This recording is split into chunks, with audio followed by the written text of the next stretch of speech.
everybody. Good evening. Thanks for coming to We Are Takoma. I'm Kevin Adler, and I'm a member of the Arts and Humanities Commission, and we organize this as well as numerous other events in this building. And I wanted to just take a moment to tell you about a couple other things that are coming up, and then Richard Hall will come up and introduce these films that we're going to see tonight. So let me check here. This Saturday is an event honoring the Takoma Park Folk Festival. The festival was started 40 years ago, and so in this same room we're going to have some documentary footage from it interspersed with some live performances from people who've played at the festival over the years. It'll be great. I'm certainly going to be there. In fact, I'm going to be the MC, so I guarantee I'm going to be there. It's at 2 o'clock, run till about 3:30, free like everything else, and it'll just be a wonderful look at what the festival has meant to our community. Next Thursday, in here, we're going to have the monthly open poetry reading, and that's always a wonderful experience. And then the next night, next Friday, is something called Tonight We Leave. It's a play. It's called here a theatrical collage of original stories representing the refugee experience in the United States. There's a little bit more information on this, and I know some people who've already been sending out social media about how they're planning to attend that too. So please enjoy the other events that we have coming up. And for tonight, Richard Hall here will tell us a little bit about this. He thinks this is about his 11th or 12th series of these films that he's presented to us. Thanks.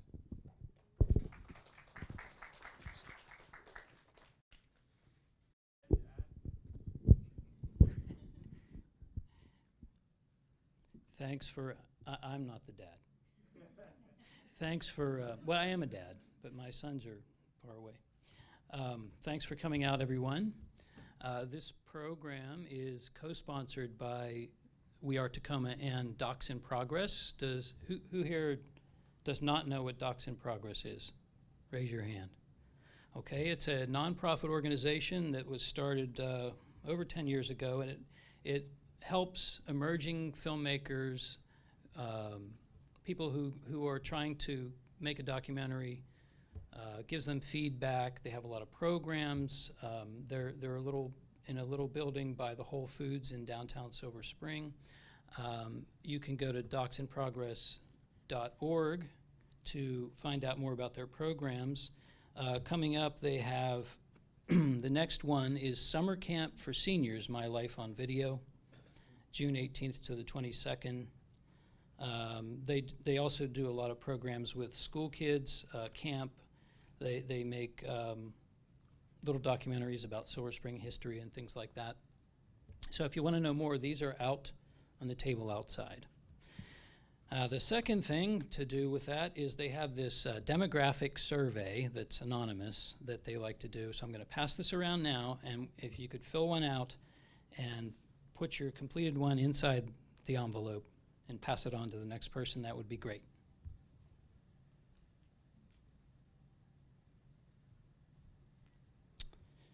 Okay, so sex education films. I've done Cold War and travel films, and I've never done sex education films before, so I've gotten sort of an education for myself about the history of sex education films. And just to let you know my sources, there's an article by Lisa Hicks that you can find online called Slut Shaming, Eugenics, and Donald Duck, The Scandalous History of Sex Ed Movies, which is very good. It's 60 pages long. There's a documentary that came out in 2015 called Sex Ed the Movie, which you can watch online. And then there's a book called Sex Ed Film, Video, and the Framework of Desire by Robert Eberwein, 1999.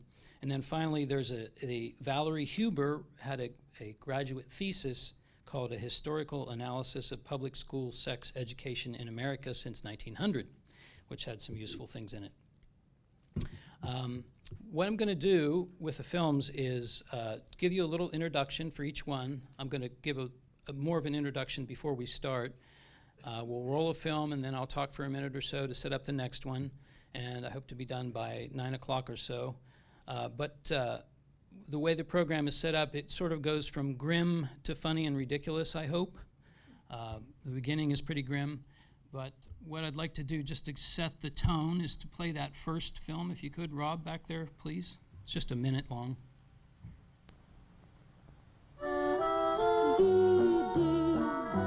Is for everybody, not just for the few. Anyone can share VD with someone nice as you. VD is for everybody, darling, have no doubt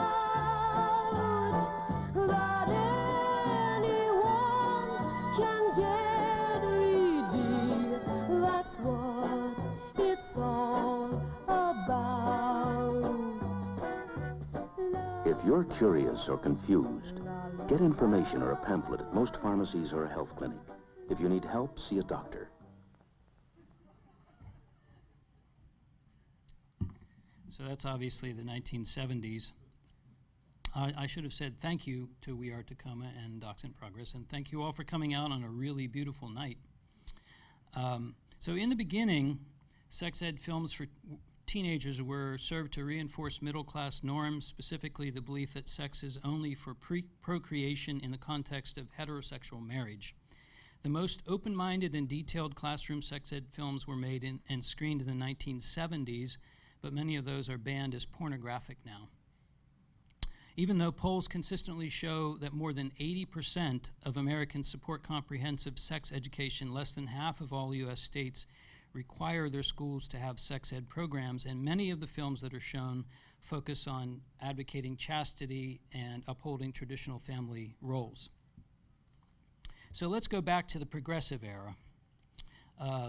Jane Addams, 1912, she was a reformer, founder of Settlement House. She complained that prostitution was semi-legal in many cities. The rampant spread of syphilis and gonorrhea demanded a strong antidote. Once believed to be divine chastisement of the sin of unchastity, sexual diseases were then known to afflict innocent women and children. So in the early 1900s, the American Social Hygiene Association, which is still around, I went to their website yesterday, it's called the American Sexual Health Association now. They pushed for sex ed programs in schools. The first one to adopt this was in Chicago in 1913, but the Catholic Church objected, and they ousted the superintendent of schools, and it wasn't be another 6 years before school had sex education programs. So the first film that people, all of my sources indicate, is in 1914. If you could play the slide, the early images, and if you could pause on the first one. So it was called Damaged Goods. It's a lost film, or I would show you a clip. It told the story of a man who has sex with a prostitute the night before his wedding and gets syphilis. He visits a doctor who takes him on a tour of the hospital filled with patients tormented by the disease and its sores. When his baby is born with syphilis, he commits suicide. End of the film. So you could go ahead and play the slides now. So let's go forward to World War I. The draft examinations in World War I revealed that STD infections for nearly a quarter of all recruits. This is a doughboy prophylactic from World War I. Military policy was altered to accept some soldiers with pre-existing VD. 380,000 were diagnosed and treated, which cost $50 million. So the federal government got involved and passed, in 1918, Congress passed the Chamberlain-Cahn Act, which allocated money to educate soldiers about syphilis and gonorrhea. This is this film, The End of the Road. We're going to show a piece of it now. So this film is from 1919. It was kind of endorsed by the Surgeon General. It's 83 minutes, but we're just showing 9 minutes of it. That's a review of it from the time, which I'll read from later. It opened in Syracuse, New York, and it was the Surgeon General was William Crawford Gorgas, and it was shown as part of a national campaign of the Social Hygiene Division of the War Department Commission on Training Camp Activities. And then just briefly before we roll the film, the plot: Mary, whose mother has instructed her about love, marriage, and sex, leaves her boyfriend Paul to become a nurse in a New York hospital. Vera, on the other hand, her mother won't tell her about sex.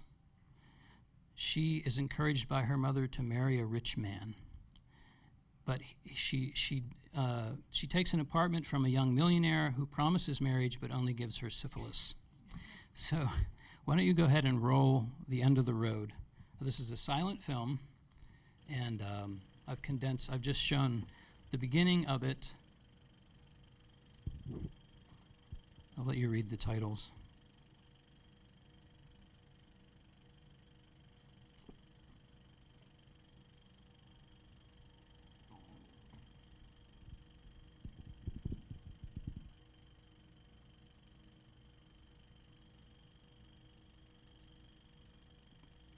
This is online if you want to watch all 83 minutes.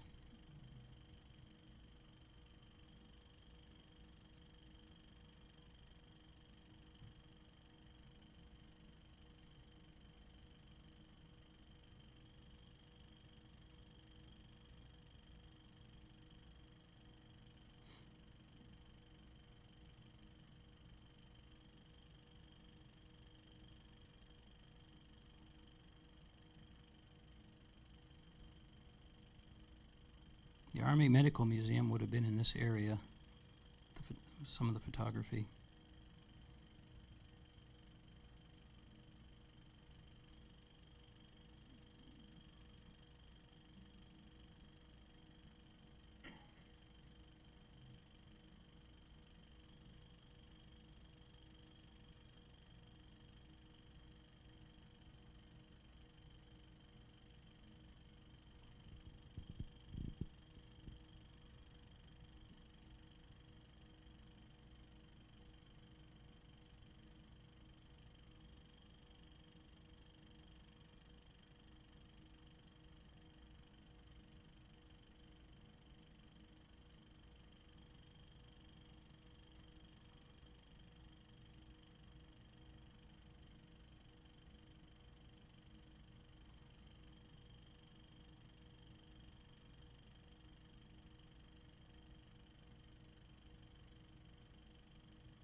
So what's being set up for the rest of the film, the progressive era message is the one who gets a good education lives a good life, and she lives a tormented life because her mother wouldn't tell her about the birds and the bees.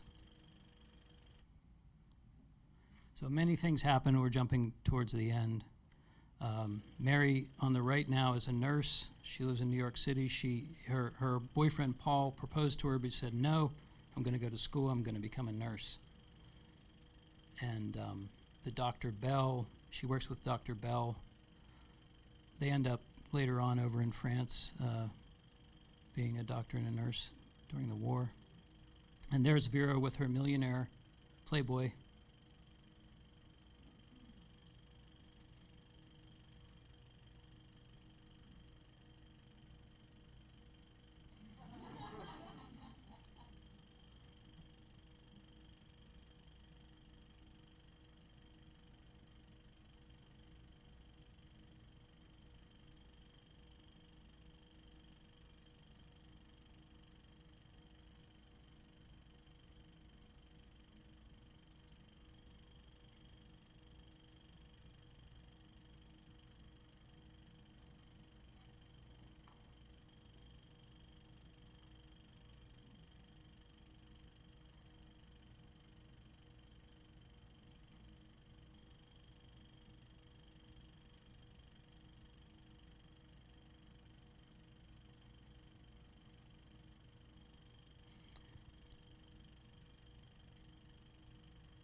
Earlier in the movie, Vera pretended that she didn't know Mary because she was embarrassed.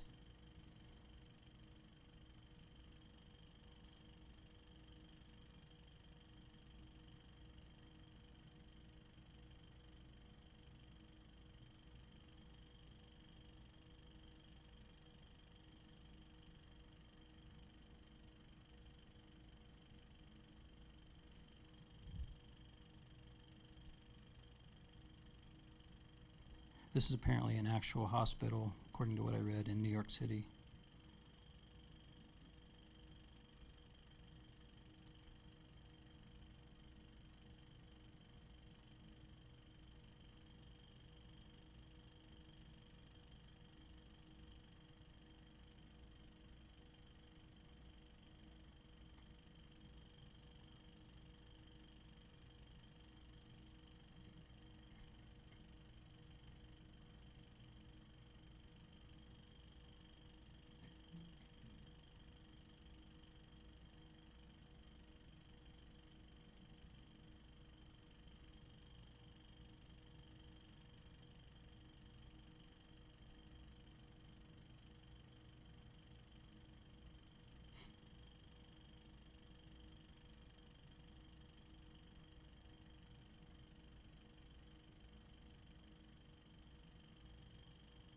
See, one of the reasons for this movement was that there was a very high percentage of the male population had some sort of a disease or had at one time in their life. The numbers are hard to prove, but some people estimated 50%.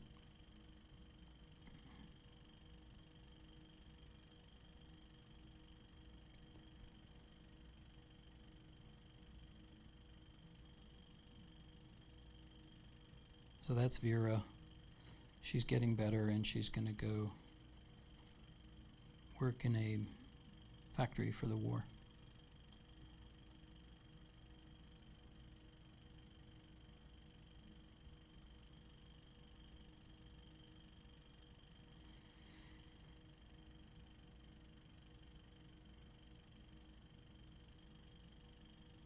And then this is way at the end. This is in France.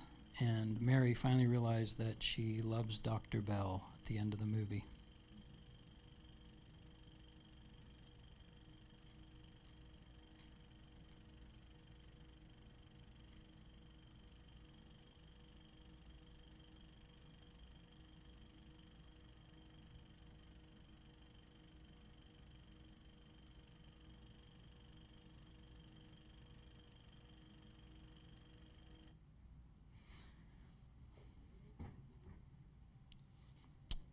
Okay.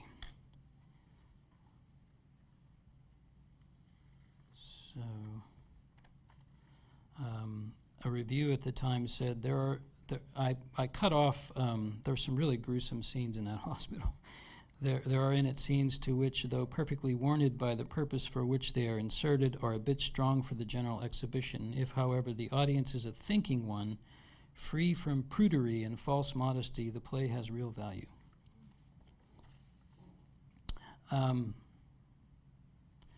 So in the 1920s, we're going to jump to World War II next. But in the 1920s, films, burlesque shows, fashion all hurtled away from modesty and towards increased sexual content. Some movies in the 1920s showed fully nude women. There was a movement to have a code, which they succeeded in 1930 with a production code. And that also banned sex hygiene movies, although that many continued to be shown in towns across America. That continued until 1952, when they were granted free speech protection. So jumping ahead to World War II, Oscar-winning director John Ford, who you might know from Stagecoach and The Man Who Shot Liberty Valance, made Sex Hygiene. Perhaps the most watched sex ed movie ever, according to Robert Eberwein of the book I mentioned earlier. Everybody in the military, no matter what branch of service, saw this film 4 times. And it's gruesome. It's 25 minutes, and so I'm just showing 2. Could you roll the images first, please? So she may look clean, but that's one of the themes of these World War II movies. It's not just prostitutes, it's any girl.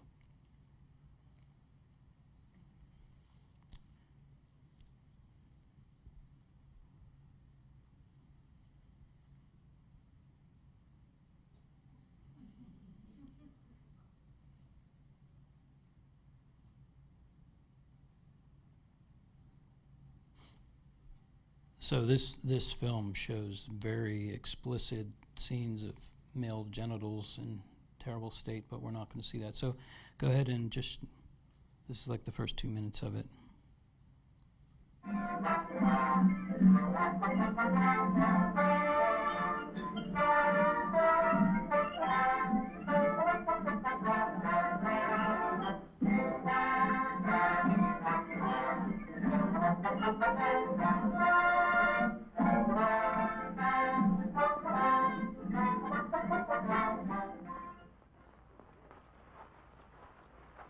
As you are probably aware, half a dozen new cases have broken out at camp during the past couple of weeks. The medical officer has secured a print of waterfountain film on venereal diseases. Post this order for the soldiers to see the film. Yes, sir.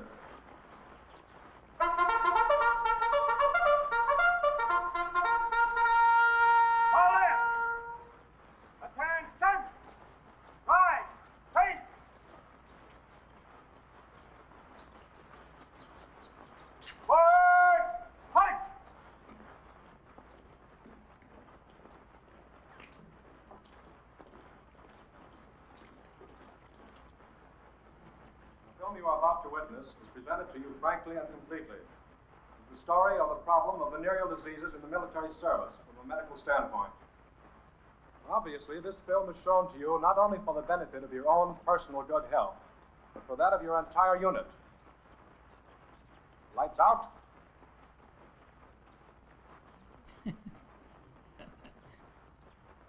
As an officer of the Army Medical Corps, I wish to bring your attention to an important phase in the preservation of your health.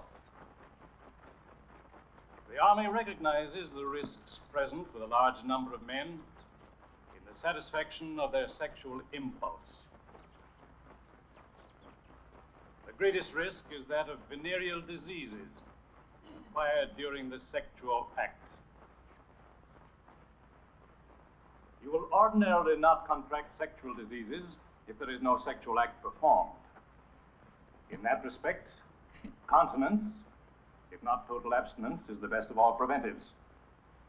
However, in the event of contact with a contaminated woman, you must bear in mind that there are available to you, through your own medical corps, specific preventives and cures for specific infections.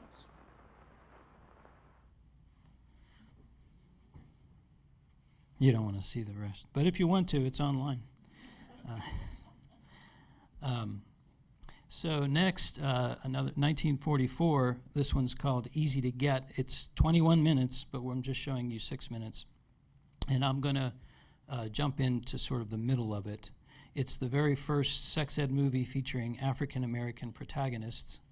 Pushes condoms and prophylactic stations. I wanted to put this section in, but there's a part where Paul Robeson and Olympic athlete Ralph Metcalf make appeals to. They show scenes from the Olympics, and they try to get celebrities of the time to appeal to soldiers. But this film was aimed specifically at black soldiers. And why don't we go ahead and show it?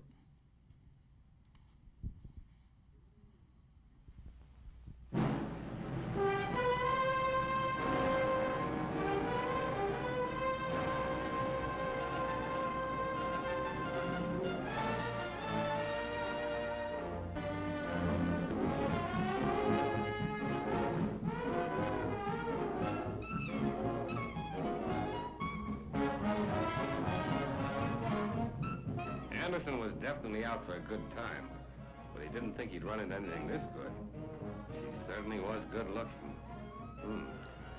Damn sight better looking than anything he expected to find in a place like this.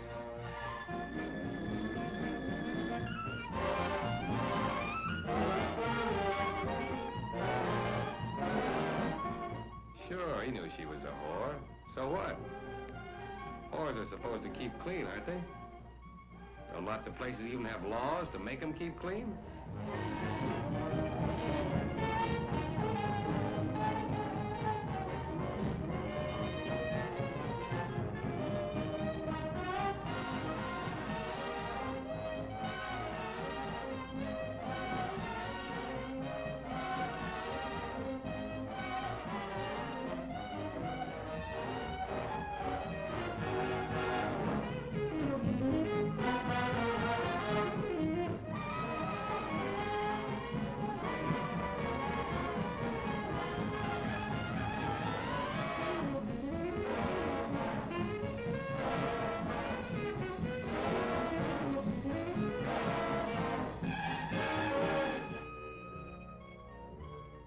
That's what Anderson calls having a good time.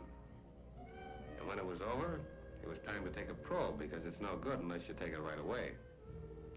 But Anderson didn't exactly feel like leaving. Well, when he could lie around and have a smoke, and then maybe for another $2. Well, he was out for a good time, wasn't he? And that's just what he was going to get.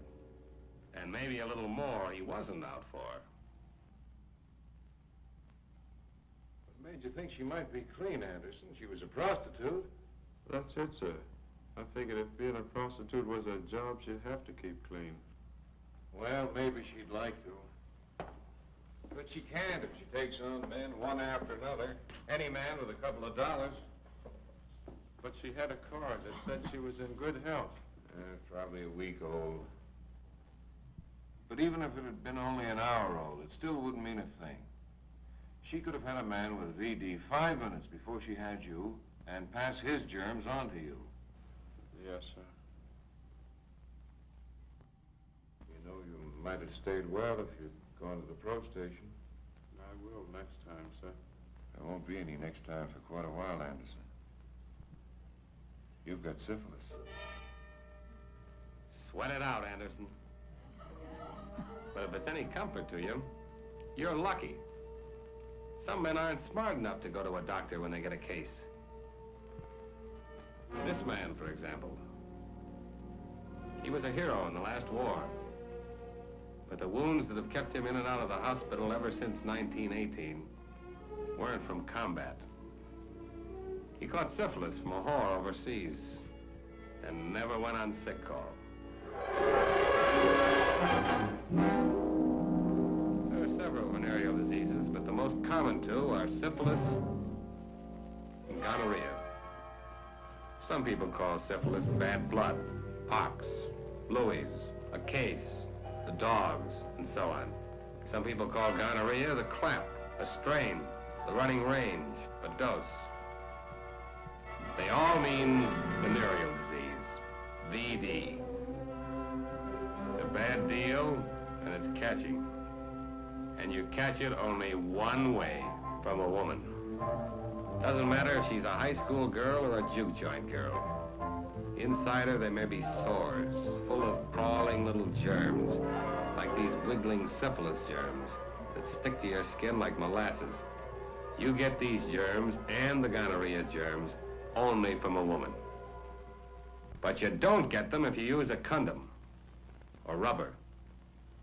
And if you put it on before you even touch a girl. Remember, if she tells you she doesn't want to use a rubber, she's up to no good.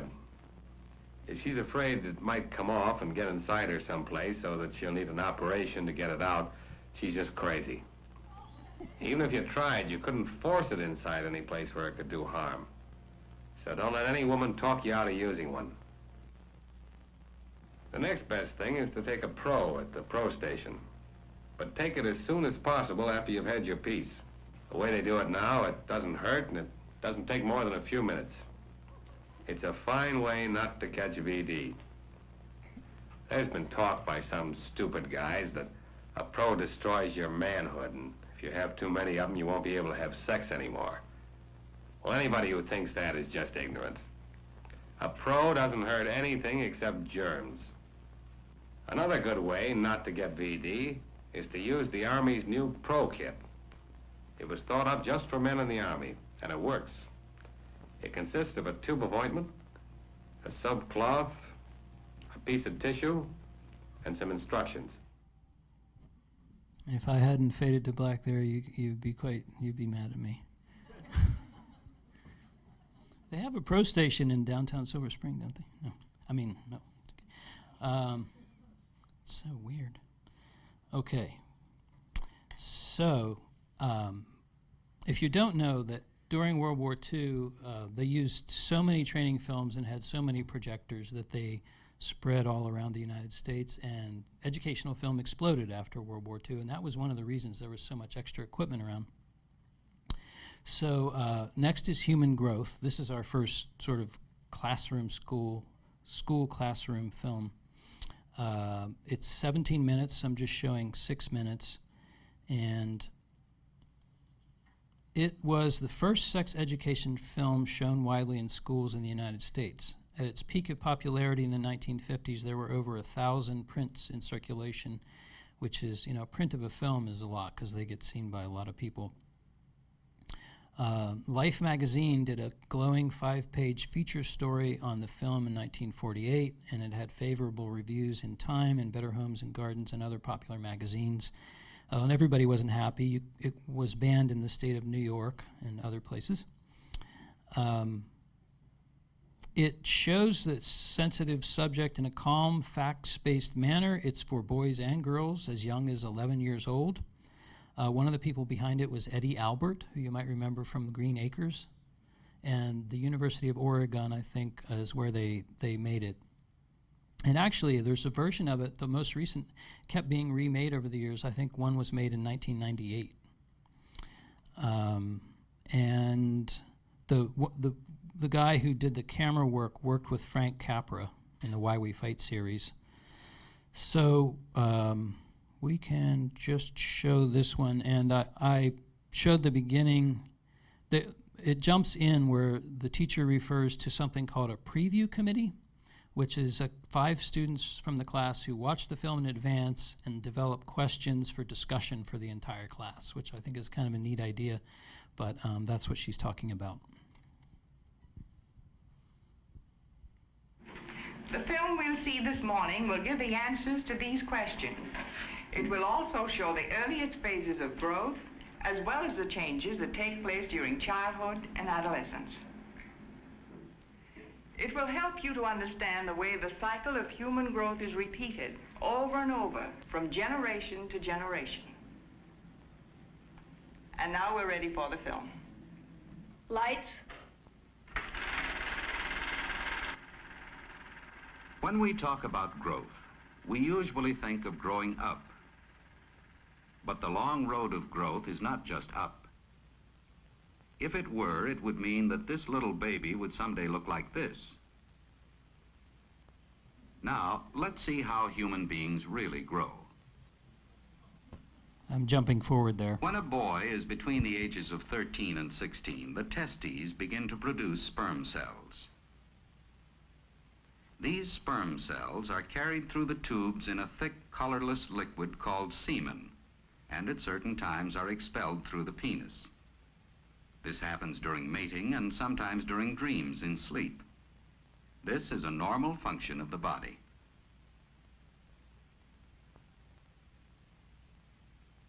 In addition to the ovaries, the sex organs of the girl consist of the tubes, the uterus, and the vagina. When a girl is between the ages of 12 and 15, the ovaries begin to produce ova, or egg cells. About once every month, an ovum ripens and leaves the ovary, moving into the tube.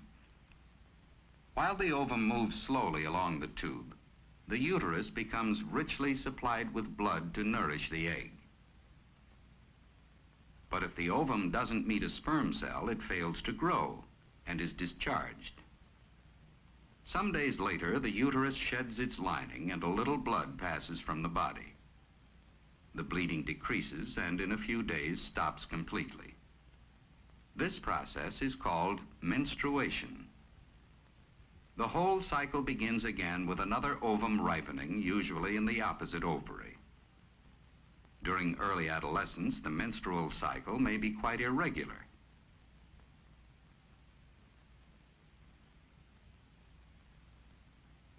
It usually takes a year or two for a rhythm to become established.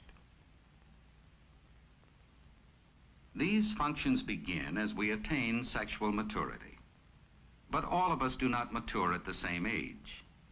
These boys and girls, for example, are all 13 years old, yet among them we see many differences in size and maturity. These differences and the fact that girls usually mature earlier than boys, both physically and emotionally, sometimes create problems.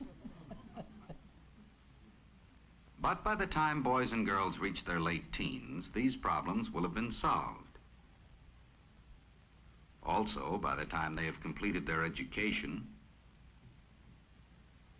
have steady jobs, want to get married, and are ready to accept the responsibility of having and raising children, the differences in sexual maturity will have disappeared. Human growth can begin only when the sperm cells of the father during mating pass from the penis into the vagina of the mother. The sperm cells use their thread-like tails to move into the uterus and tubes. If the sperm cells meet an ovum, and one sperm succeeds in breaking through the cell wall, fertilization occurs. The nucleus of the sperm joins with the nucleus of the ovum, and growth begins.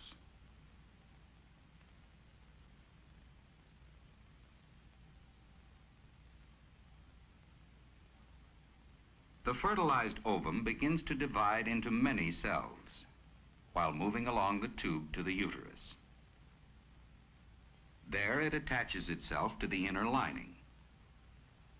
Drawing its nourishment from the blood of the mother, it continues to grow and in a month looks like this.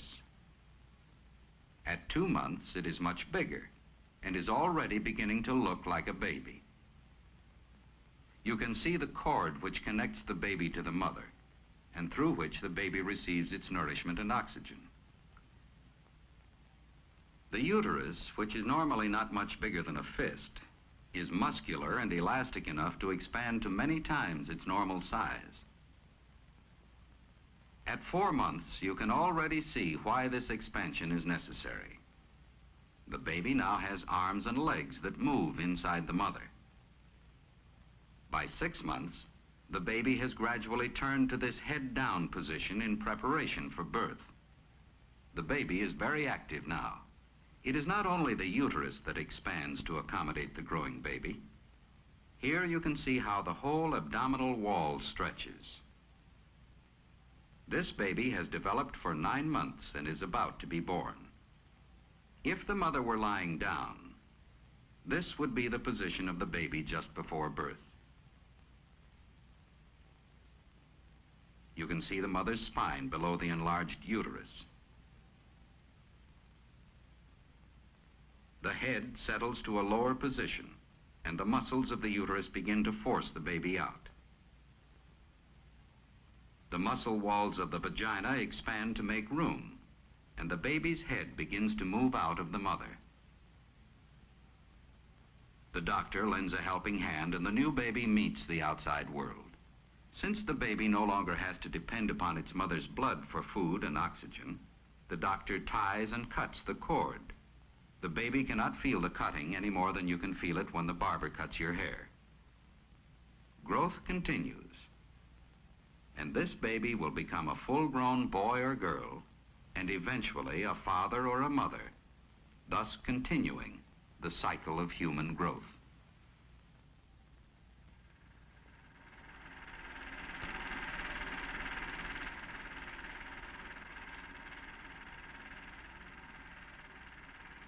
Lights, please.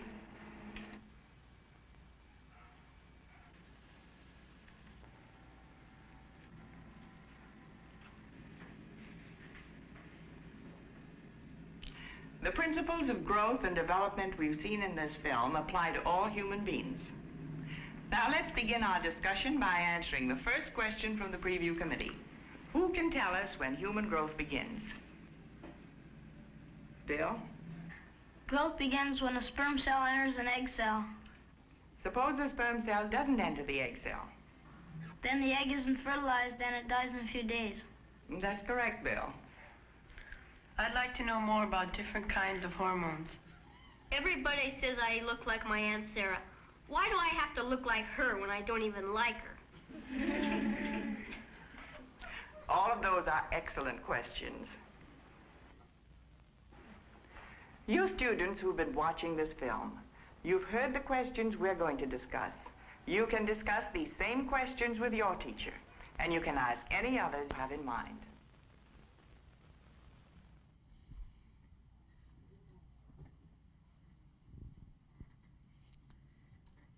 So you could go to the next page, Rob.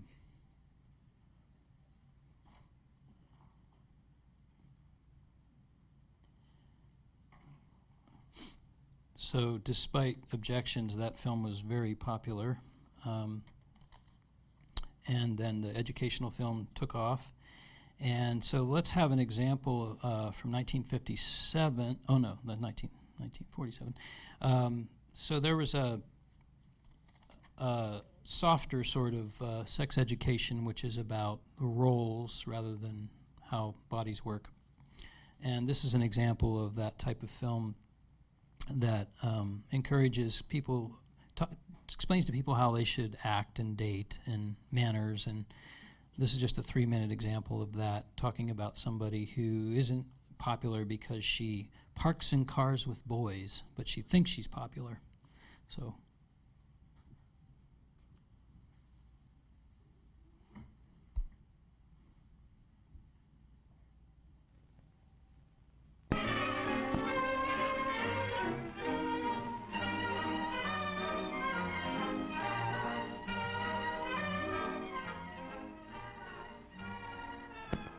Popularity. What is it made of? How does a person get to be popular with lots of people and have a few close friends, too? Let's watch and see what makes people like one person and not another. Hey, Jerry, there's that new girl in our math class.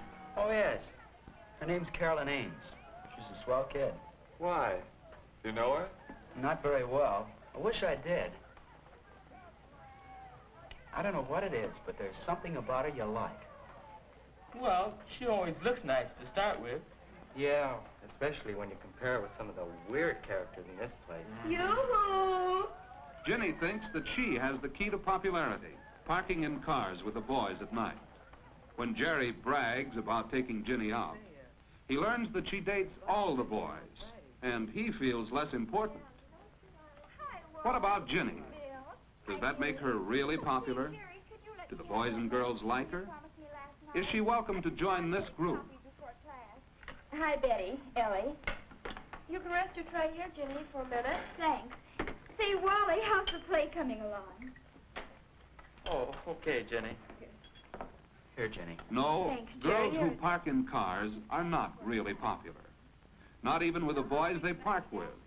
Not when they meet at school or elsewhere. Nothing like being Miss Popularity. Yeah. Yeah. Meow, meow. Okay, Ellie. Now there's the girl that'd really get my vote. Let's ask her over, huh? Okay. Yeah, go ahead, Ellie. Why not? Now, why do they invite Carolyn to join their group when Ginny wasn't welcome? Is it because they like the way she looks and dresses? Because she seems as interested in girls as in boys? Because they've heard no scandal about her? I guess you know everybody, don't you, Carolyn? Hi. Hi. Well, I've seen you around. I don't Betty Richards, Carolyn Ames. Betty's the lead in our class play. Oh, yes. I looked in on your rehearsal yesterday. We're all in on it in one way or another. I'm on the costume committee. And Jerry and I are stagehands. 2 among a dozen or so. How about you, Wally? Where do you fit in all this? Oh, I'm a one-man team that does a job with no glory attached. I gather the props together, and boy, what a headache. You sound like you need a helper. Could I lend a hand? Would you? I mean, would you really? Sure, I'd like it. I don't know anything about props, but I could learn. Oh, I need some help too, Carolyn. Hey, lay off. I saw her first.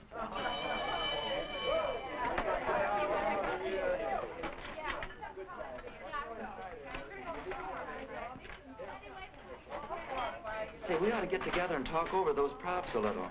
Could you meet me backstage at 3:15? Oh, that'd be fine, Wally. I don't know about that, backstage. All right, so that was for boys and girls, obviously. And that film, I think that was a 10-minute film. So As Boys Grow is actually a 16-minute film, 1957. I cut it down to 9 minutes. Amazon review of this film, I like this quote: "This is a remarkable film about sex education in schools that could stand today as male puberty 101.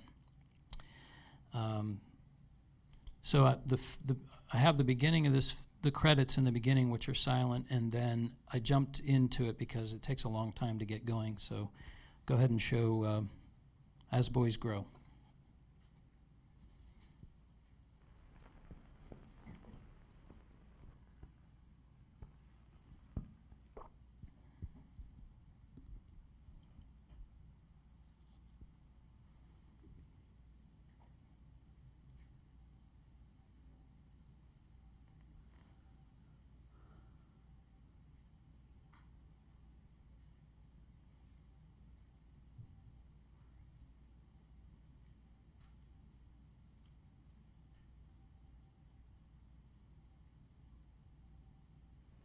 Hey, you know something? No, what? I had a wet dream last night. Wet dream? What's that? Oh, you know, some sperm comes out of your penis. Sperm? Yeah, sort of a sticky stuff. Guy's part of a baby. Didn't your brother ever tell you about that? No. He never says much about anything. So that means you can start a baby. It was something new to Bill, this business of nocturnal emissions, just as a lot of other things were new. Growing up is a time of change. Everything seems to happen at once. The coat said it's glands. Well, you get those from your parents. Hey, what is this? You all taking the afternoon off? Hey, Coach, didn't you say it was glands that made guys different? Yeah, that's right. Well, today in biology class, Mr. Davis said we're all different because of our parents. That's right. I meant the way your body develops at puberty. Puberty? What's that? Well, that'd take a little explaining.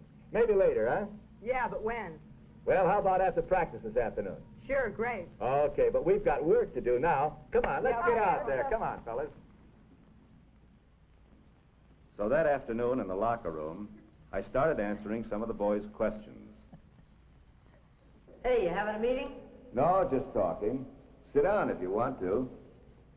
Let's see, where was I? Oh, yes. Well, each of us is different from the day we're born. No two people are exactly alike. Some of those differences are inherited from our parents. See? I said so. Then at puberty, certain glands begin to work, and our bodies begin to change. But where are these glands? Yeah. And what's puberty? Well, puberty? Well, puberty's a lot of things. Mainly, though, it's a time of change. For you, it means your bodies are changing from boys to men. You mean like having to shave? Say, when's a guy start shaving anyway? Oh, there isn't any special age. You're all going to start at different times. That's because everybody matures according to his own body's rules. In general, everybody grows broader in the shoulders, the ribs, and the pelvis. Your arm and leg bones grow longer, and so does your back, from the neck to the buttocks. But everybody doesn't develop at the same time, or in the same way. Jim, for instance, is bigger all over than you, Pete, but that just means he started filling out earlier. You'll catch up. George now is growing tall instead of filling out. Mike is more like Jim. Ben will be tall, probably, and big all over. Well, everybody is just naturally a little different. Yeah, but where do these glands come in? Well, it's the sex glands, or testes, that actually get these changes going. Here, maybe a diagram will help. Here's the penis, and the scrotum that holds the testicles, or testes, inside. Now, when you're around 14, maybe sooner, maybe later, the testes start making a chemical substance called a hormone. It's this hormone that causes the changes. It enlarges the penis itself and starts hair growing here and under your arms and on your face. It even affects your voice, makes it deeper. It also makes you grow thicker or taller or both. That hormone, is that what you call sperm? No, sperm is something else. Sperm is made in the testes, too. You all know what sperm is? Yeah, it's the guy's part of the baby, isn't it? That's right. But how does it get out from the testicles? Through tubes here. There's one from each testicle. Goes up, down again, through a storage place, and out into the penis. Now, when the penis erects, gets hard, the sperm can come out in what's called an ejaculation. Not every time, though. What do you mean? Well, I mean, sometimes the penis gets hard without, well, Oh, without an ejaculation of sperm? Oh, yes, that's right. You see, all an erection is an increase in blood in the penis, which is made up mostly of sponges. Now, when something excites us sexually, this tissue fills up with blood, and the whole organ is extended or hard, erect. Sometimes that just happens by itself, doesn't it? You know, like in the morning. Oh, yes, you don't have to be thinking about sex to have an erection. Pressure from a full bladder can cause it, or rhythmic movements of the body, horseback riding, say. Yes, George? Does an erection, well, does that mean you have too much sperm and you ought to get rid of it? Get rid of it? No. But sometimes your body will do that by itself, at night. It's called a nocturnal emission, or wet dream. Then you can cause an ejaculation by yourself, too, by masturbating, rubbing the penis. Sometimes you hear that masturbation affects your mind or your manhood. It isn't true. For kids your age, it's just something normal. Does that? Well, I was told it had something to do with pimples and stuff. Is that right? No. No, you see, when you reach puberty and all these changes start taking place, there are a lot of glands involved. Not just the sex glands. For instance, there's one in the back of the brain called the pituitary. And then there are the thyroid glands here in the neck. Now, some things about these glands are still a mystery. But we do know that a hormone from one can affect the others. And in a lot of people your age, this may partly cause skin trouble. Well, what can you do about it? Oh, if it really bothers you, you should see a doctor. He'll tell you what to do. It can be cleared up pretty well these days. Hey, it's about time. Hey, could we go on with this tomorrow? Yeah, how about it? Sure, okay. Come on down early, huh? Yes, Pete? When does the girl start having these periods? When she reaches puberty, around 13. That means she can have a baby then? Yes, that's right. Just like you can become fathers as soon as your testes start making sperm. Here. This is what happens when the egg is fertilized. The sperm meets the egg in this tube. Then the fertilized egg becomes attached to the uterus wall. And the cells multiply and grow into a baby. Yeah, but how's it get there? You know, not just the sperm and egg stuff. I mean, well, what really happens? Oh, what you want to know about is sexual intercourse. Well, that happens like this. Here. Here's a cross-section of the vagina. The erect penis enters here, and rhythmic movements, a pumping back and forth, causes an ejaculation from the penis. Some of the sperm swim up here, through the uterus, and on into the tube, where they may or may not meet an egg cell. If one does, then the egg is fertilized and settles down here in the uterus and grows into a baby. About 9 months later, the baby is born through the vagina. This is how we all came into the world. Yeah, but babies and all that. That's not all you go out with girls for, is it? No, you're right. Going out with girls is fun. When you get older, you probably want to get married and start a family. Say, when should a guy start going around with girls? Oh, there's no real answer to that. Whenever you feel like it, I guess. Maybe the first time you'll want to ask someone to a party or a dance. Maybe you'll need a partner. But there's no special age, just like there isn't any special reason for taking a girl out. Most guys just like female company. Well, that's it for today, fellas. Let's get out to practice, huh?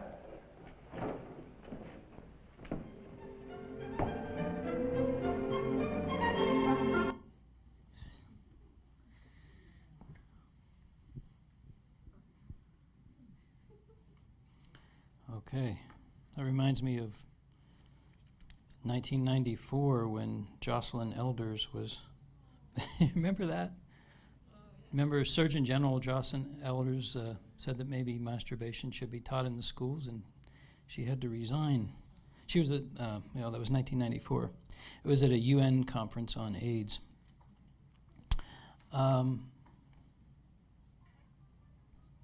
So we're going to go to the 1960s next, and this is a totally different kind of film. This is a reaction against sexual openness, and it's sort of a scare film. You might have seen parts of this before because bits and pieces of it often show up in documentaries. And it's actually 31 minutes long. I'm just showing the first 8 minutes. It's against pornographic publishing, but many of the reviews say it's oddly titillating with the way it does that. But so go ahead and show Perversion for Profit.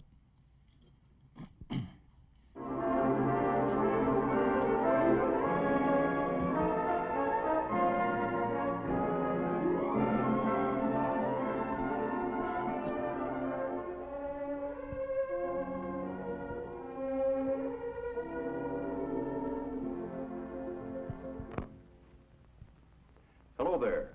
I'm George Putnam. I'd like to begin with a fact, a simple yet shocking fact. It is this: a flood tide of filth is engulfing our country in the form of newsstand obscenity. and is threatening to pervert an entire generation of our American children. We know that once a person is perverted, it is practically impossible for that person to adjust to normal attitudes in regard to sex. Yet, much of this material has been described as an illustrated, detailed course in perversion, abnormal sex, crime, and violence. It is also a fact that no matter who buys this material, 75 to 90% of it ends up in the hands of our children. Now, you might ask yourself, why this sudden concern? Pornography and sex deviation have always been with mankind. This is true. But now, consider another fact. Never in the history of the world have the merchants of obscenity, the teachers of unnatural sex acts, had available to them the modern facilities for disseminating this filth. High-speed presses, rapid transportation, mass distribution, all have combined to put the vilest obscenity within reach of every man, woman, and child in the country. In the past few years, this obscenity traffic and salacious newsstand literature have become increasingly worse, not only in content, but in volume. This traffic continues to increase and flourish for one reason. It is big business, profitable business for the mercenary persons who produce it, and for its more than 800 distributors. The United States Supreme Court has described it as dirt for dirt's sake. We describe it as dirt for money's sake. Obscene literature is a $2 billion a year business. That's $2 billion. Through this material, today's youth can be stimulated to sexual activity for which he has no legitimate outlet. He is even enticed to enter the world of homosexuals, lesbians, sadists, masochists, and other sex deviants. The psychiatric terms for these unnatural sex acts are unknown to most decent adults in our country. But through this salacious material, these abnormalities are corrupting the minds and the hearts of our children. Perversion for profit. Here is the most vicious, the most insidious feature of these publications. They constantly portray abnormal sexual behavior as being normal. They glorify unnatural sex acts. They tell youngsters that it's smart, it's thrilling, it provides kicks to be a homosexual, a sadist, and every other kind of deviant.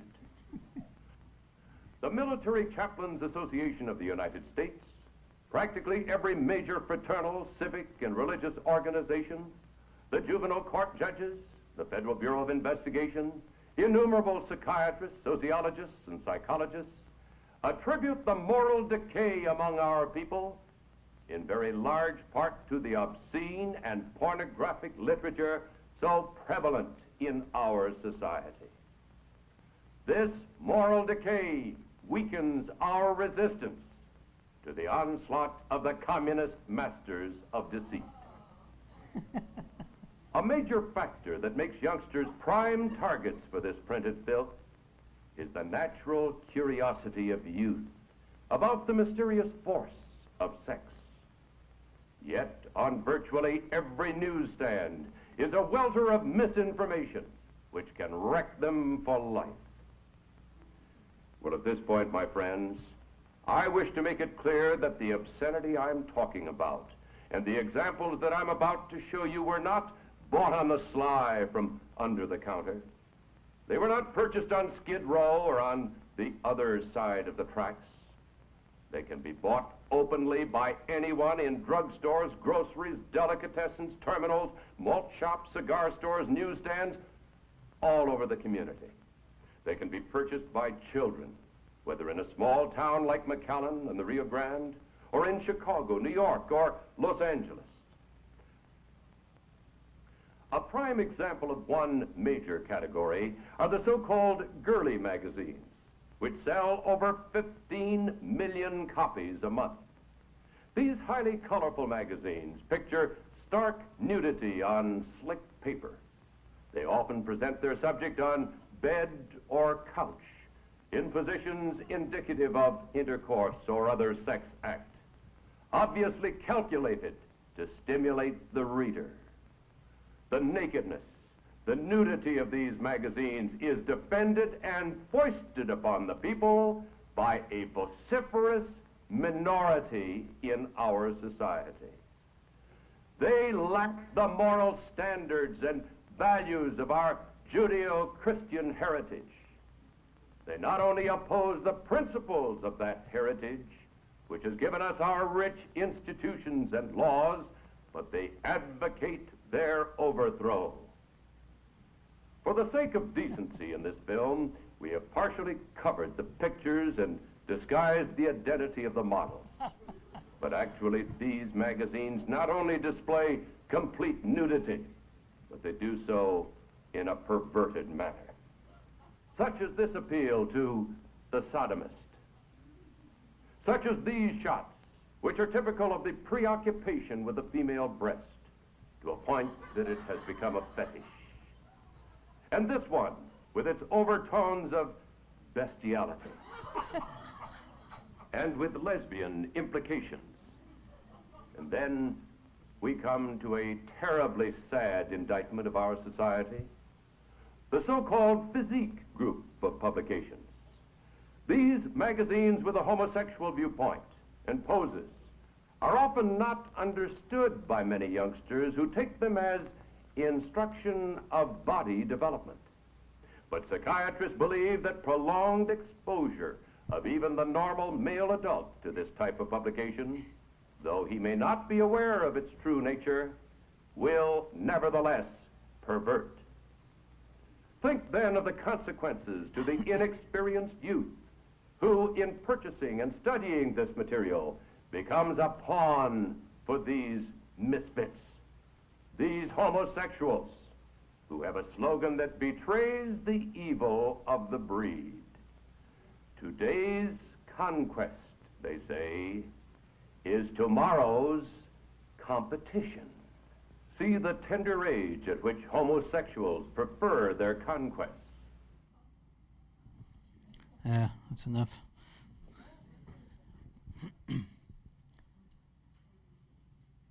Okay. All right, so now we go to the 1970s, when films have a completely different style than what we've seen so far. There's not this kind of voice of God narration. Linda's film on menstruation is 18 minutes, and I just picked out a bit of it. So why don't we go ahead and show that.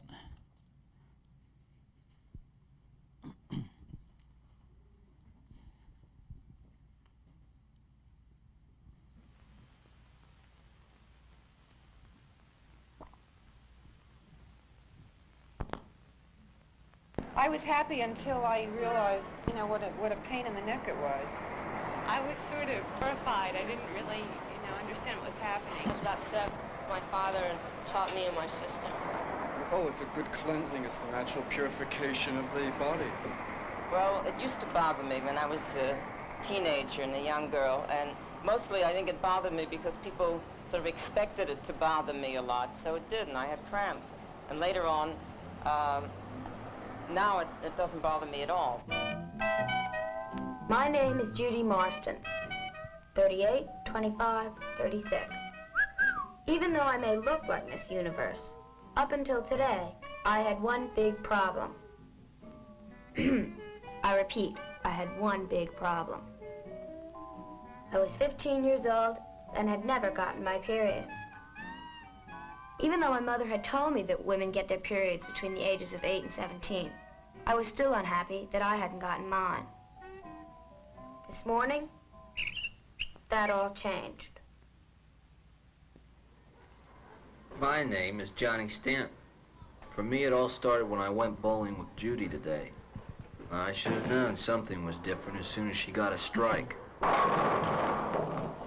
She's usually such a rotten bowler. Johnny, do you notice anything different about me today? No. Are you sure? You got rouge on? So what's so different about you? I got my first period today. So what? So what? It's only the first time I've ever gotten it, that's all. I'm 15 years old. So what's the big deal? It means that blood is flowing out of my uterus.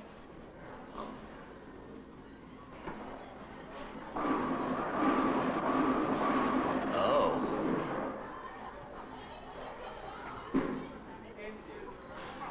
What Judy has just told Johnny is the type of oversimplification that can be easily misunderstood, especially if you get your information on street corners. Yes, it's true that women have menstrual periods, and yes, there is an outflow of blood from the uterus. But what does this mean, and why does it happen? Let's take a closer look as Judy and Johnny learn more about what menstruation means. Those brownies are for dessert. I'll be right back.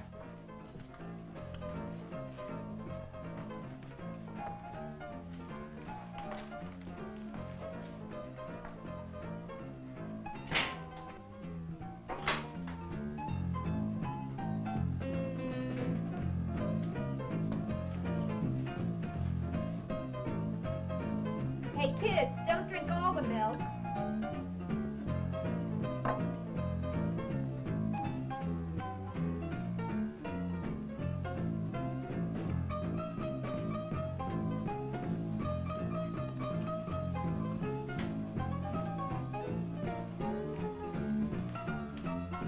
Maybe there's a good movie on. Yeah, maybe. Are you finished with the milk?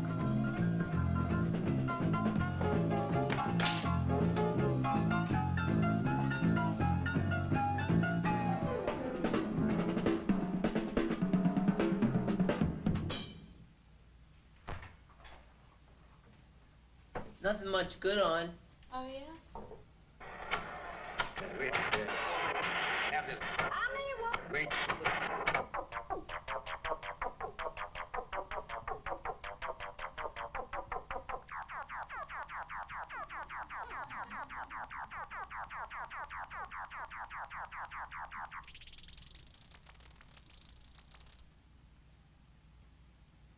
You got that? Yeah. Good. Now, Lola, here's how it all happens. Oh, boy, oh, boy, oh, boy. You know how sometimes you call me Franny, and my real name is Francine? Yeah. Well, sometimes I call this an egg cell, and its real name is ovum. That's because the egg cell comes from an ovary. Every woman has 2 ovaries, just as every man has 2 testes.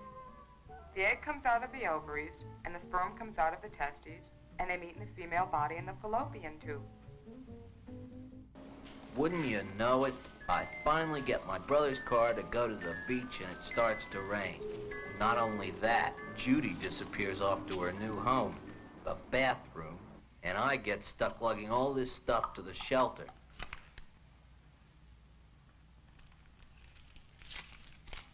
Oh, no.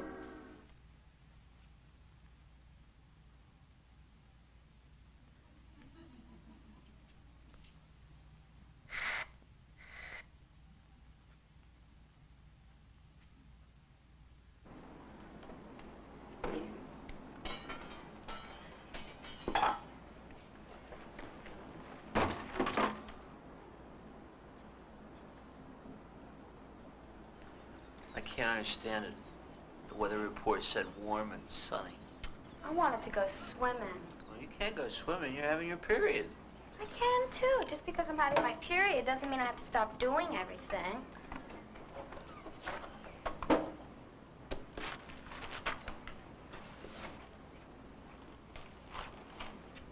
Do you think your period could have caused the rain? Your name. What is your name? What is your name? What? Number 1. What is your name, please? My name is Leslie J. Beard. My name is Leslie J. Beard. My name is Leslie J. Beard. Panel, if you'll follow along with me, please, as I read the affidavit you have before you. I, Leslie Johnson Beard, world-famous socioanthropologist, have been studying the origins and customs of menstrual taboos the world over for the past 15 years. It was on my renowned trip to the Australian bush country last year that I discovered the connection between an ancient menstrual fear and the fear we have today of walking under a ladder. Signed, Leslie Johnson Beard. All right, panel. We'll begin our questioning with John Stanton. John? Number 1, is it true that meat spoils in the presence of a menstruating woman? Yes, that's true. Number 2, do you agree? Wine spoils. Number 1, where did the term the curse originate? I think it's an old Anglo-Saxon term. Let's move on to Eileen Funnell. Thank you, Bob.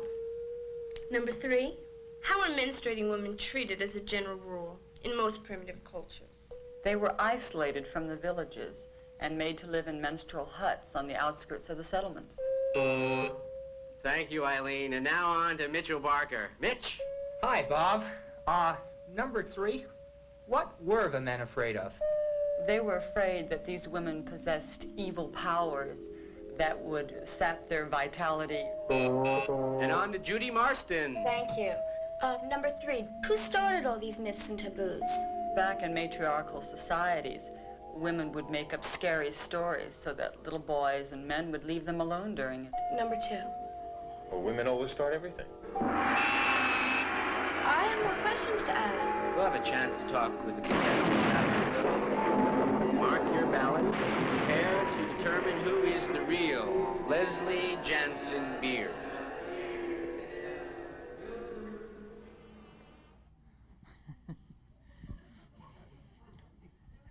Yeah. You can watch that whole film online if you want. It's 18 minutes. Okay, so I think we have time for this last one.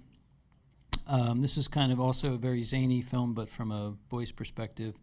It was produced by the Boston Family Planning Project and the Department of Health and Hospitals, 1979. I might have you stop at a certain point if it slows down so that we don't go too long. But go ahead and play "Am I Normal?" This is my friend Tony. He's pretty cool, although he's not always so smart. This is my friend Barry. He's very smart, although he's not always so cool. We were the best of friends, and we did everything together. You see, my body was about through these changes, and I was about to have these experiences, and my life was never going to be the same again. Infections, hair, where it never grew before, all make me ask a lot of questions. See, I really want to talk about... I'd like to know about the... I have this question. But the biggest question of all was... Am I normal? I mean, does this happen to you?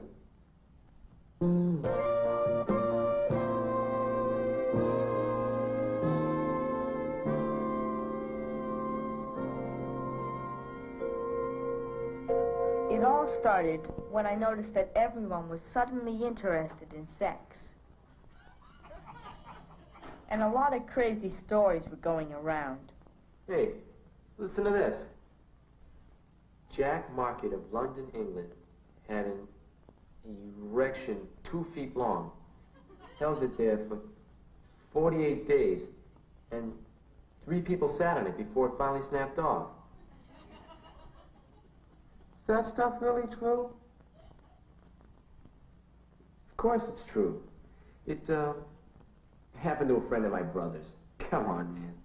Be cool. But was it really true? Hey, Jimmy, you heard this stuff. It's true, isn't it? Yeah, of course it is, man. Then I had this embarrassing thing happen to me.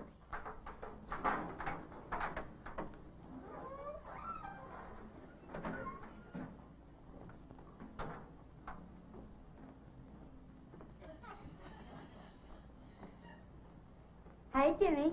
Want to go to the movies with me this weekend? What was happening to me? Sure. I guess. What you doing? Did she know? Nothing. I'm looking for my keys. I can't find my keys. Oh, can I help? Uh-oh. No. I'd rather you didn't. Okay. See you Saturday. Bye now. Bye.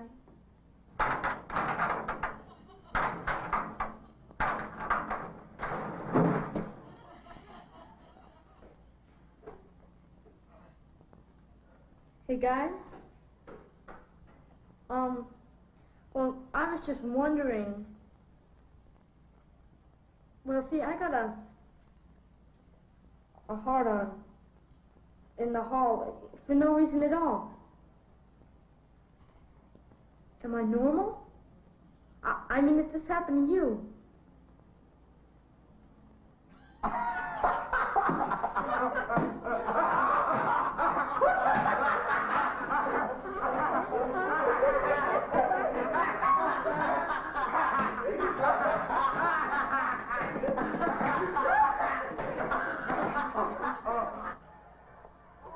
I decided to talk to a man who might have some answers. Dad? What can I do for you, son? Dad, could you tell me about sex? What's the matter, Jim? You in trouble or something? No, Dad. Well, it's just that, well, nobody in school seems to know what's going on. And I was just wondering, you know, if I... Oh, I see. You want to know about sex. That's terrific, son.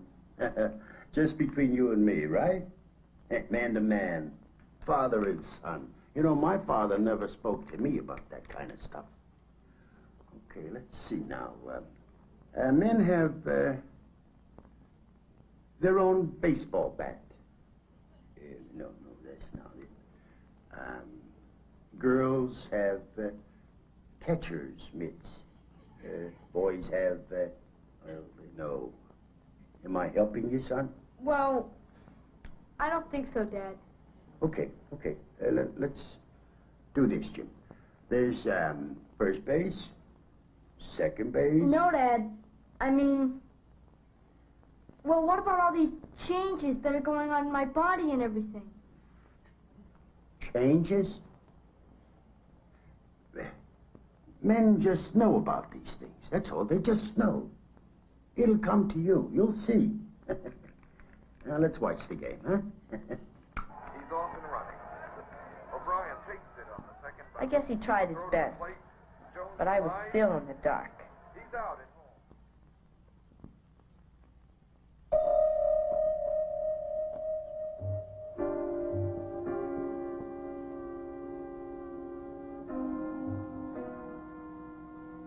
What was this?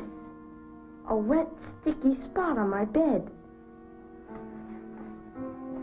I had to hide the evidence.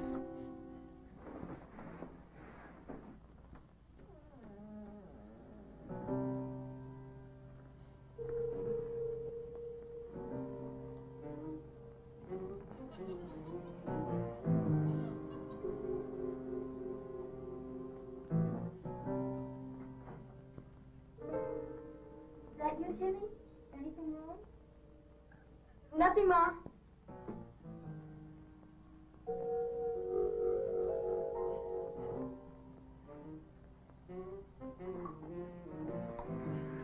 Oh, by the way, Ma, I forgot to tell you, but I spilled water all over my bed. I guess I'm gonna have to put the sheets in the hamper. Okay, Ma? Okay, dear.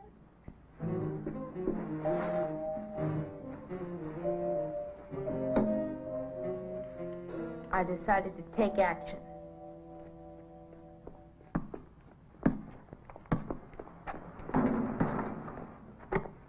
Where you going?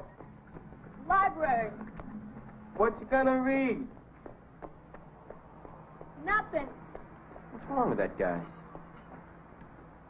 I knew what I had to do wasn't too cool. But I didn't have a choice. I had to find the answers out for myself. Of course, it wasn't going to be easy.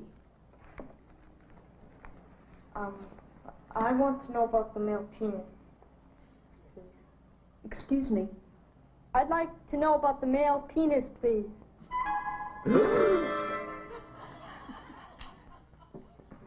Here's something that you might be interested in. Thank you.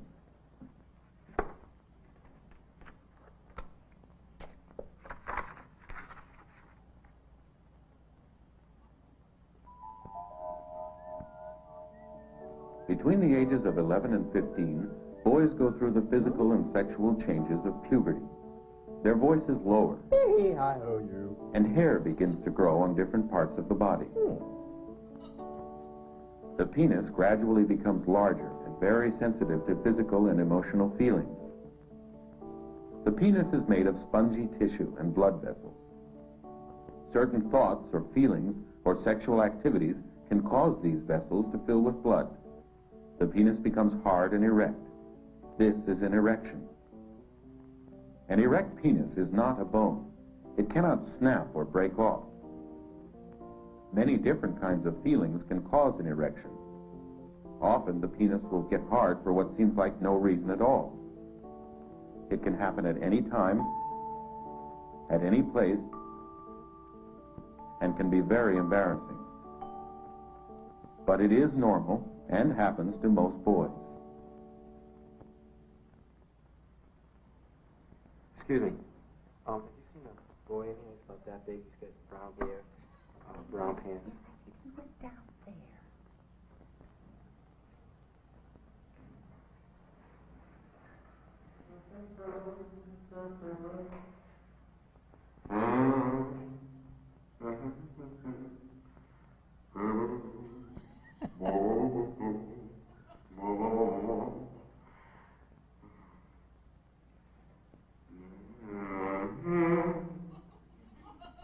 Yeah, Jimmy. Man, you've been there an awful long time. What you doing? I'm reading. Yeah, sure you're reading. I know what you're doing there. Feeling good, huh? Come on now. You can tell old Tony boy.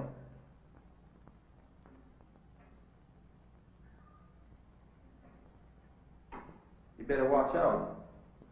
If you do too much, it's gonna fall off. They say you can grow hair on your palms. You know, leprosy. You ever hear that? Well, it's the worst. Man, your skin's gonna peel off just like paper.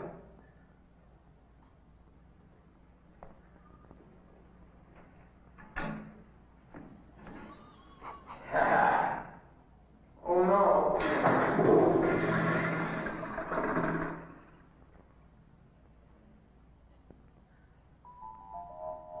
For the male, masturbation is touching or stimulating his sexual organs, causing the penis to become erect.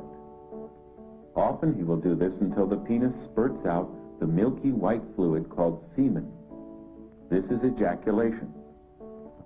Ejaculation is often accompanied by a special intense feeling called orgasm, after which a person feels relaxed. It is important to remember that just because you have an erection, it is not necessary to have an ejaculation. Even if you don't ejaculate, the erection will go away on its own.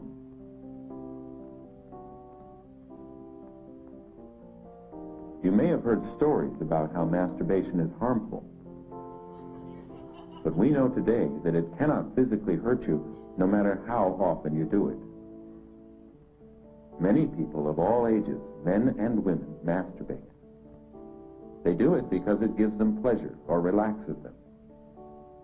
Other people may not enjoy it or find it against their principles. It is normal if you do it, and also normal if you don't.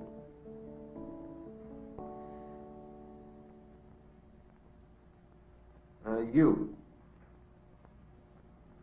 B. T. That's enough now, boys. You can send me the next one.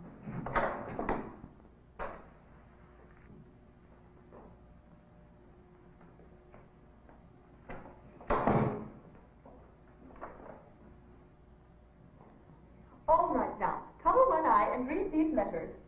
See, what I really want to talk about is wet dreams. Oh, what? Did you have a wet dream last night? Well, it's perfectly normal for a boy your age. Let's see why it happens.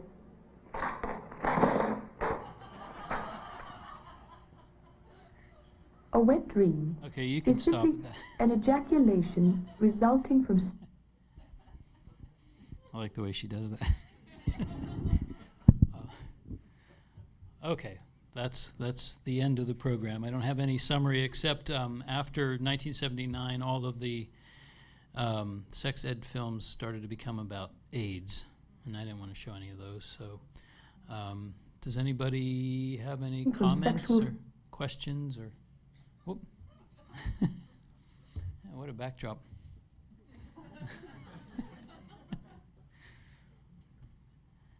Did anybody, how many people saw films like this in school? Yeah, I just don't remember. Like half of you. Oh yeah, sure. Are you guys recording this? Do you want, they're recording it for TV, so here, let me just bring you the mic. Mike, I would talk about sexuality in a mic. Okay. No, I just want to share that in elementary school, we had this really primitive, like, slideshow. It was in Pennsylvania, but it's just like a cartoon of a man and a woman. And I don't really remember that much about it, but I remember going home because my parents had already taught me the information. And I went home. I was like, Mom, they just were like, they meet and they go to bed, and then the bell rings, like ding, turn the slide, and then they're awake and the woman knows she's pregnant, and like it was supposed to be a sex ed film, but they never mentioned the sex.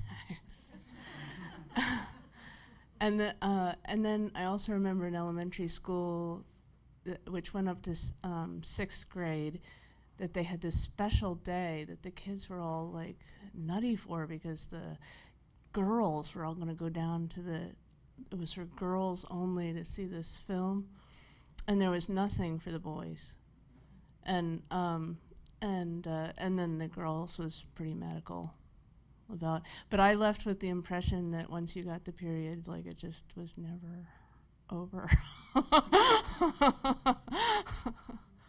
So I actually was shocked because I was expecting to see pretty backwards things, but even the one from 1919, I thought that was kind of poetic, with the little egg not getting lost, and there was like love being shown, and the effort that I saw with the facts and everything like that. It was like nothing that I was exposed to in the 70s,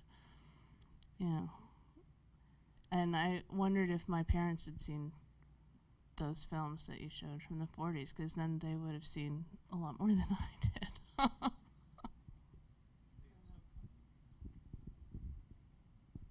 Thank you. Anybody? Oh, I remember the girls all leaving in 6th grade, and I didn't know where they went or what they did, but no, they didn't show us anything. I just wanted to clarify, did they really show those last two films in schools? Oh yeah, they did, yes. It's like vintage SNL to me. Yeah. Well, I think it would be more appealing to the students to have the humor.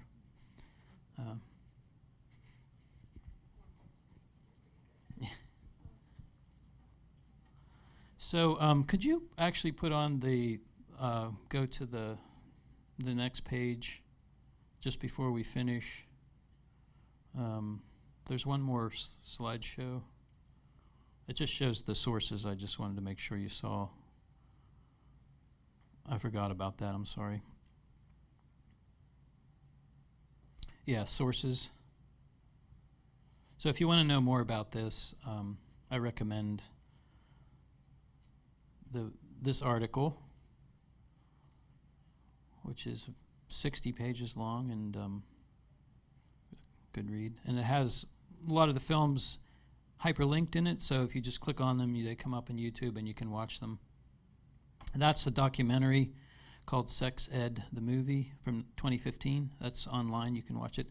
Pralinger Archives is a online archive that has a lot of these films as well. And that's the Life magazine cover that had 5 pages on it in 1948, which apparently was pretty influential.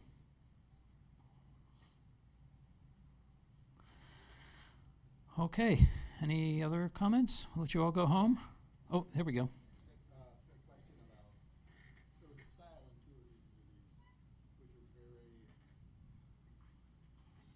When the movie starts about, we're about to watch this movie. Mm-hmm. And I just found that, is that typical of documentaries of the period, or was that something, I could see them doing that to try to pull the audience into watching this sort of risque subject by making up, you're part of the movie almost. I think it was both the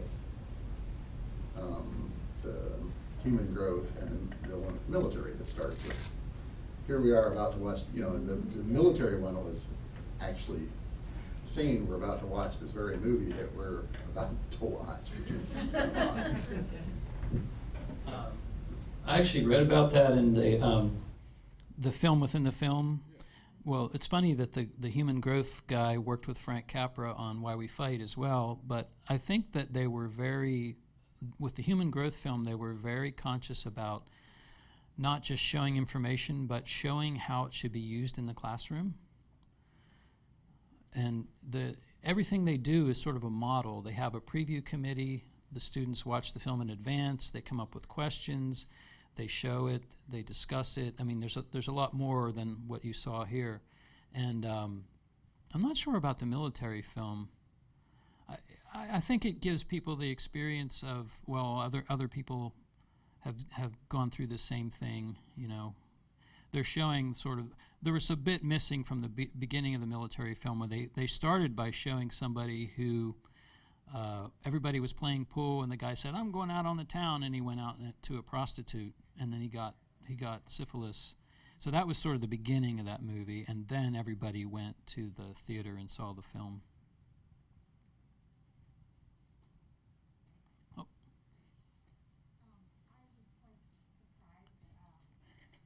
Can you wait? You go get. Thanks. I was kind of surprised. I expected to see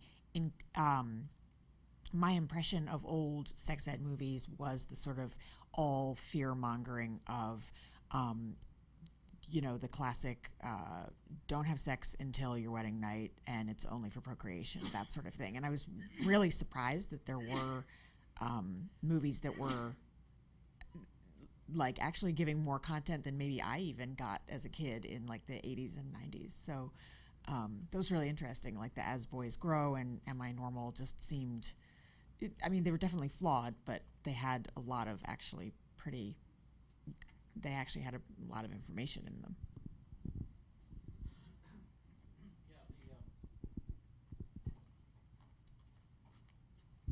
From what I've read, there are waves of, sort of openness, reaction, and it seems, the earlier films, they seem perfectly candid, and I'm not sure that people could show those films now in school.